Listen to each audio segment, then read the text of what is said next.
नमस्कार। 18 फरवरी 2023 current affairs की प्रमुख खबरों को देखते हैं।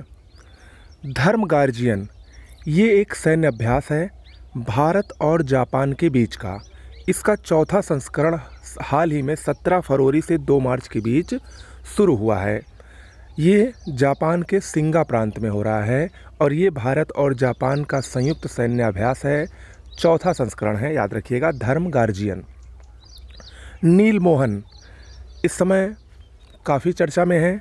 ये यूट्यूब के नए सीईओ बने हैं, यूट्यूब के नए चीफ एग्जीक्यूटिव ऑफिसर बने हैं और इन्होंने सुसान वोजकी की जगह लिया है, जिन्होंने अपने परिवार पर ध्यान देने के लिए यूट्यूब के इस पद से इस्तीफा दे दिया है। भारतीय मूल के हैं, तो एक प्रकार से कहें तो सिलिकॉन वैली जो कैलिफोर्निया में है, जहां पर इसका मुख्यालय है, तो वहां पर एक और भारतीय की एंट्री हो गई है किसी बड़े पद पर। 2008 से ये यूट्यूब के साथ थे और अब ये यूट्यूब के नए सीईओ बने हैं। यूट्यूब की जो मूल कंपनी है अल्फ़ाबेट, उसके भी जो सीईओ हैं सुंदर पिचाई, वो भी भारतीय मूल के ही हैं। ठीक है।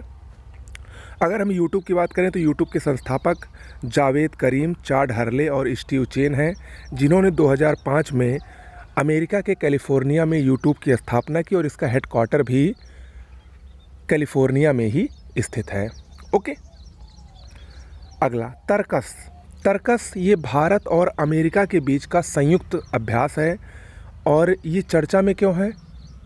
क्योंकि यहाँ पर पहली बार रासायनिक, जैविक, रेडियोलॉजिकल और परमाणु, जिसको शॉर्ट में CBRN यानी chemical, biological, radiological and nuclear आतंक प्रक्रिया को शामिल किया गया है।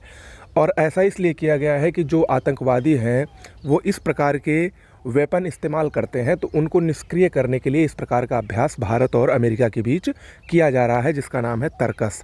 मोस्ट इम्पॉर्टेंट है, याद रखिएगा। ओके। उत्तर प्रदेश के आंवला और फूलपुर ये दोनों चर्चा में हैं, क्योंकि यहाँ पर केंद्रीय रसायन और उर्वरक मंत्री मनसुख मांडविया द्वारा इफ़को नैनो यूरिया तरल संयंत्र का शुभारंभ किया गया है, आरंभ किया गया है। नैनो यूरिया क्या है?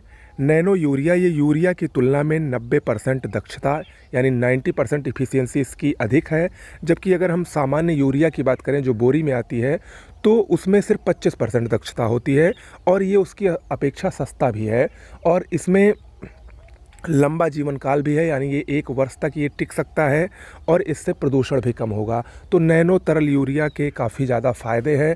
साथ ही साथ इसमें ट्रांसपोर्टेशन का खर्चा भी कम आएगा, क्योंकि एक बोरी यूरिया जो काम करेगी वही एक छोटी सी बोतल यानी 1 लीटर यूरिया में उसका काम हो जाएगा या उससे ज़्यादा ही काम करेगा। तो उसको ले आने में ट्रांसपोर्टेशन का भी खर्च सरकार का बचेगा। तो इस प्रकार इसके फ़ायदे ही फ़ायदे हैं। इसीलिए सरकार अब यूरिया के स्थान पर नैनो तरल यूरिया की ज़्यादातर वृद्धि कर रही है और इसके ज़्यादातर केंद्र लगा रही है। ठीक है, तो ये इम्पोर्टेंट है। पेटीएम पेमेंट्स बैंक ये UPI लाइट फीचर लॉन्च करने वाला पहला बैंक बन गया है, पेटीएम पेमेंट्स बैंक। पेटीएम आपको पता है, इसके संस्थापक विजय शेखर शर्मा थे। इसका मुख्यालय नोएडा में है। दीप्ति शर्मा ये भारत की महिला क्रिकेटर हैं। T20 अंतर्राष्ट्रीय में 100 विकेट लेने वाली ये पहली भारतीय खिलाड़ी बनी है, चाहे पुरुष हो चाहे महिला हो, दोनों में ये पहली भारतीय खिलाड़ी बनी है। T20 अंतर्राष्ट्रीय में 100 विकेट लेने वाली दीप्ति शर्मा इम्पोर्टेंट है। दियोदर उल्कापिंड। दियोदर उल्कापिंड हाल ही में चर्चा में रहा, क्योंकि ये गुजरात के बनासकाठा के 2 गांवों में इसके टुकड़े गिरे हैं, दियोदर उल्कापिंड के। ठीक है, तो याद रखिएगा। तो आज के करंट अफेयर्स में इतना ही। आप लोग हमारे साथ बने रहिए, चैनल को सब्सक्राइब कर लीजिए।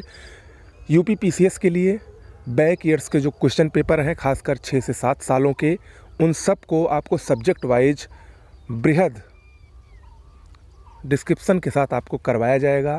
तो आप लोग हमारे चैनल से ज़्यादा जुड़ें, चैनल को सब्सक्राइब करें, लाइक करें और ज़्यादा से ज़्यादा शेयर करें।